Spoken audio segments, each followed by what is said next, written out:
오늘은 우리가 창세기 80번째 시간으로 그는 나보다 옳도다 라는 제목으로 같이 말씀을 나누도록 하겠습니다. 오늘 본문은 요셉의 스토리가 나오다가 삽입된 말씀처럼 나옵니다. 우리가 스토리상 보면 이 37장 마지막 절인 36절 요셉이 보디발의 집에 팔려간 사건 다음에 이 39장 1절로 넘어와야 스토리상 매끄러워요. 근데 이 요셉의 사건 사이에 유다와 다말의 사건이 이제 삽입되어 있는 모습으로 우리에게 보여집니다. 유다는 야곱의 넷째 아들이죠.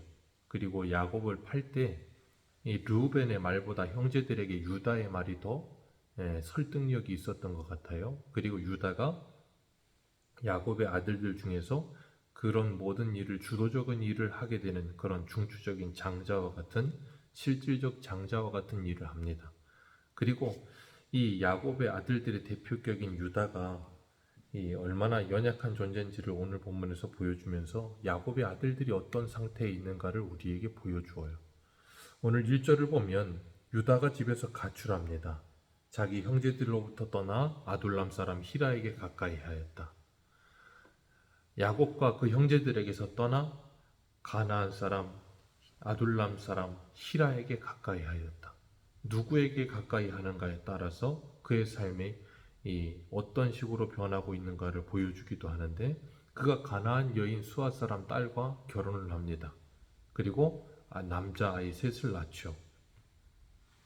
유다가 가나안 땅으로 와서 이 가나안 땅의 아둘람에 있는 히라라고 하는 사람을 가까이 하면서 점점점 유다는 가나안 문화에 동화되고 가나안 사람들과 거의 흡사한 모습으로 변해가죠.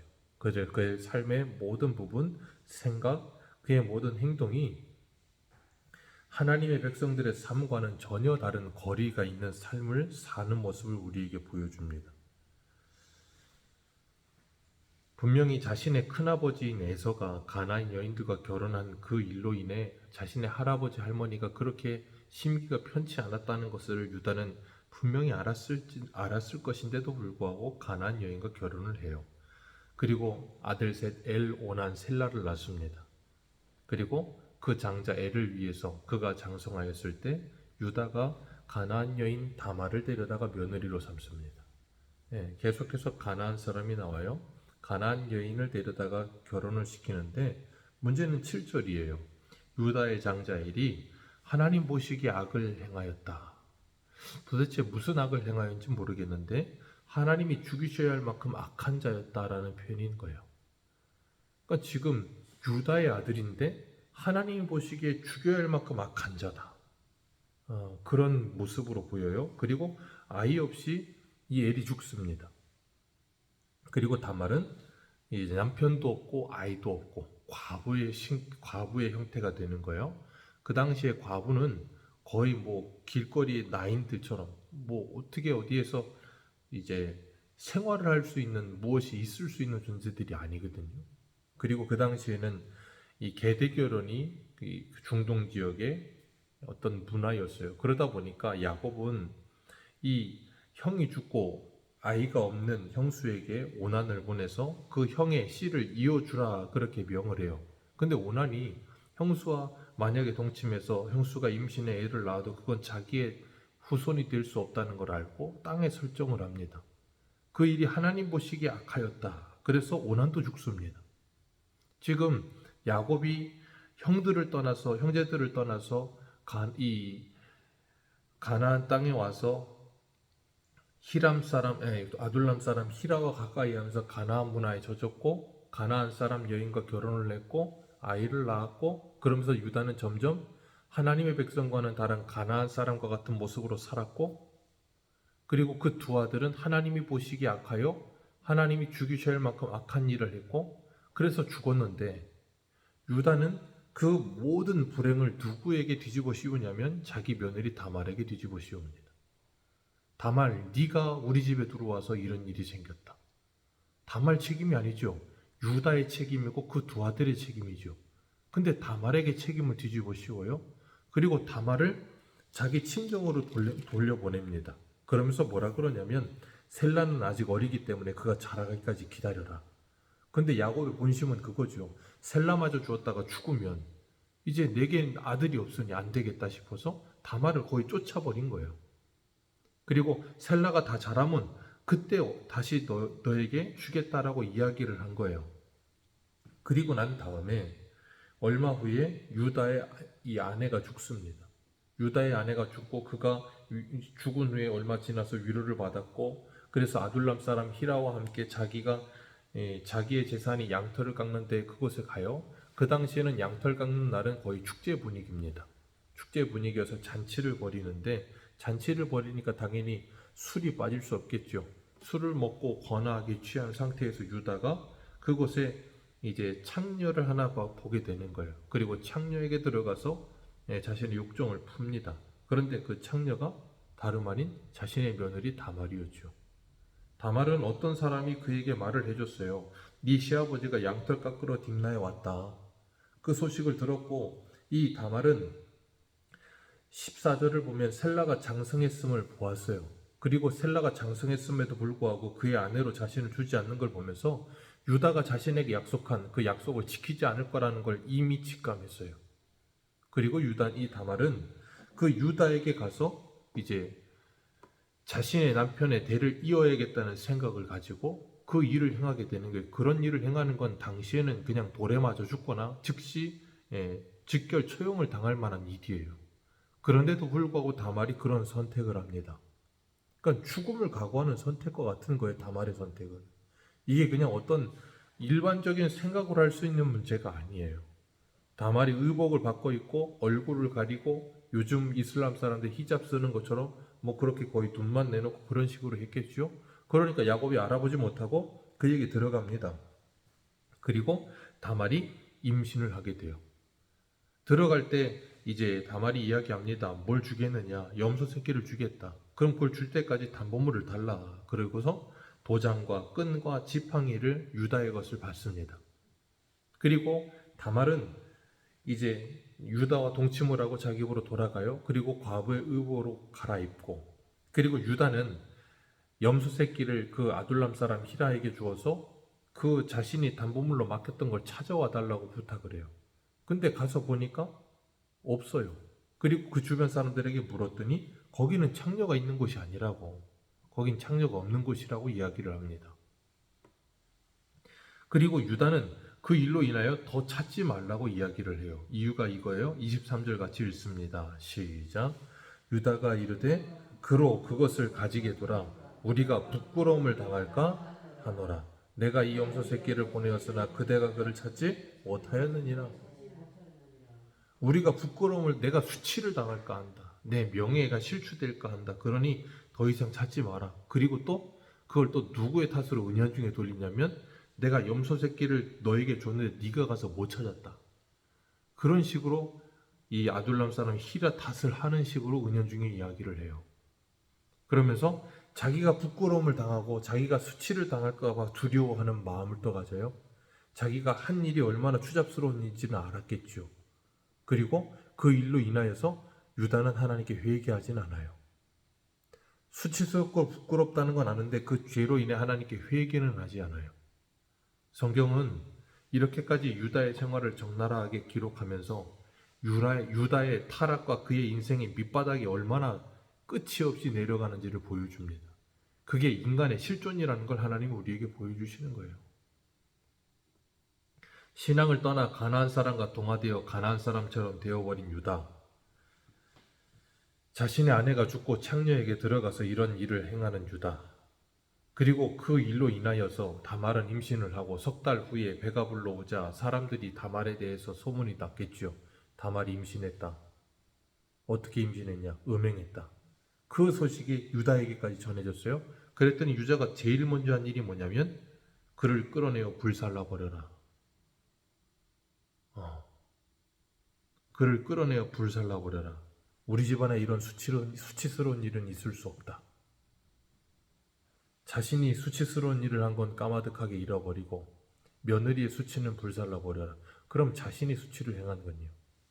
그러니까 이게 바로 내로남불이에요. 자기가 한 일은 생각지 못하고 남이 한 일에 대해서는 엄격한 사람들. 그러니까 자기가 그렇게 추잡하면 추잡할수록 다른 사람의 죄에 대해서는 더 야박합니다. 관대하지 못하고 더 야박해요. 그때 다말이 죽게 생긴 상태에서 자신이 담보물로 받았던 도장과 끈과 지팡이를 내어줍니다. 그러면서 시아버지에게 보여달라는 거예요. 내가 이 주인으로 인해서 임신했다. 유다가 그걸 보고 나서 자신의 것인 걸 알고 즉시로 이런 말을 해요. 우리 26절 같이 읽습니다. 시작. 유다가 그것을 알아보고 이르되 그는 나보다, 거기까지만 읽습니다. 그는 나보다 옳도다. 유다는 자기 며느리 다말에게 셀라가 크면 주겠다고 약속을 했어요. 근데 약속은 까마득하게 잃어버리고 자기가 아내 죽고 자신의 술 권하게 취해서 자신의 욕정을 풀기 위해 들어갔던 그 창녀에게 약속했던 염소 새끼는 주겠다는 약속은 지키려고 도장과 끈과 지팡이를 찾으려고 염소 새끼를 보내는 사람이 유다예요.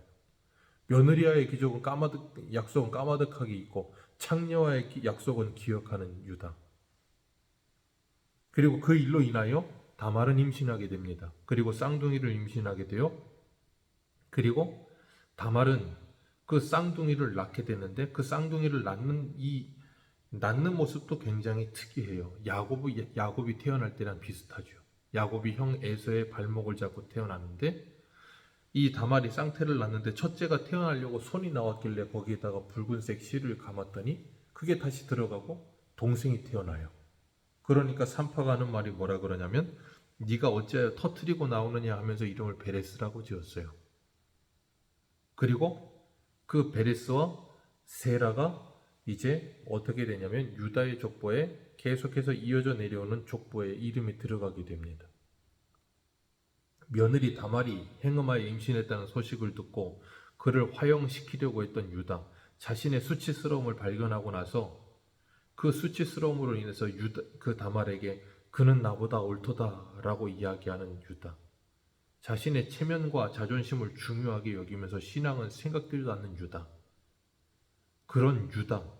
그러나 하나님은 그런 유다를 통해서 하나님의 언약이 이어지게 하세요. 그리고 화형을 당할 수도 있는 이런 일을 행하는 이 다말을 통해서 유다의 집안의 계대가 이어지게 하십니다. 다말은 자기 남편의 이 씨를 잇기 위해서 목숨을 걸고 이런 일을 하는 거예요. 그리고 그 희생을 통하여 유다가 그 계대가 이어져 내려오게끔 만들어요. 그리고 이 일은 신약에 오면 어떤 일이 되어지는가 하면 마태복음 우리 1장을 한번 보겠습니다. 마태복음 1장입니다.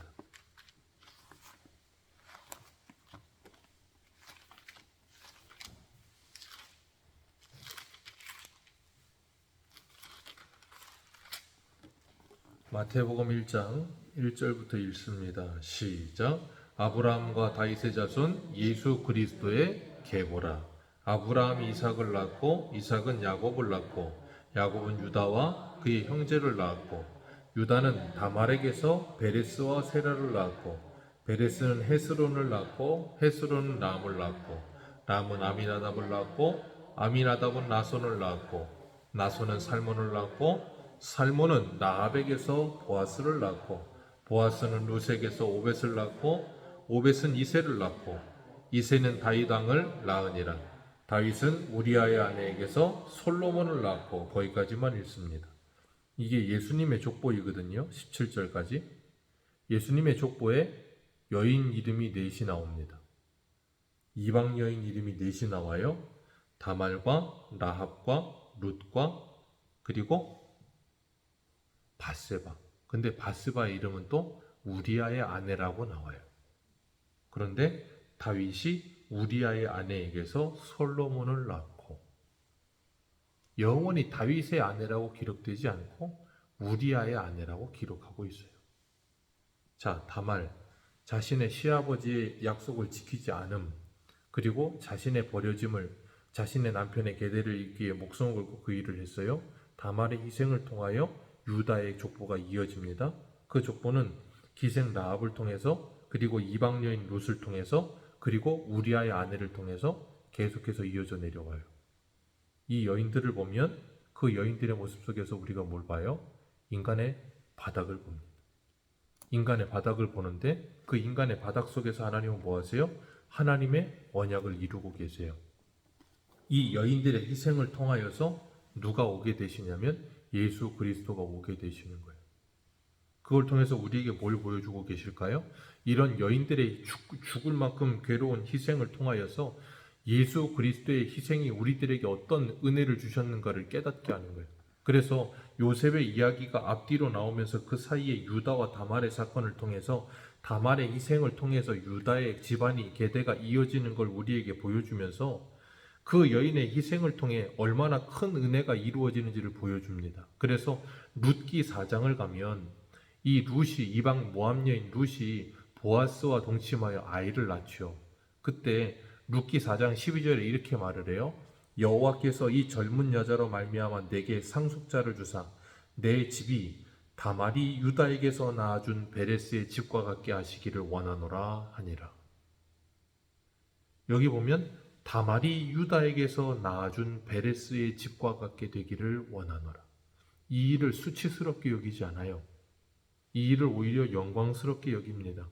다말이 유다를 통해 유다의 계보를 이어준 것처럼 이방 여인 룻이 보아스를 통해 유다의 계대를 이어준 것처럼 그리고 다윗이 우리아의 아내를 통해 솔로몬을 낳음으로 그 유다의 족보가 계속 이어지는 것을 통하여서 결국은 야곱이 49장에서 창세기 49장에서 예언했던 그 유다의 자손들에게서 그 왕의 홀이 끊어지지 않고 진정한 왕이신 예수 그리스도가 오게 됨을 우리에게 보여주고 계시는 거예요.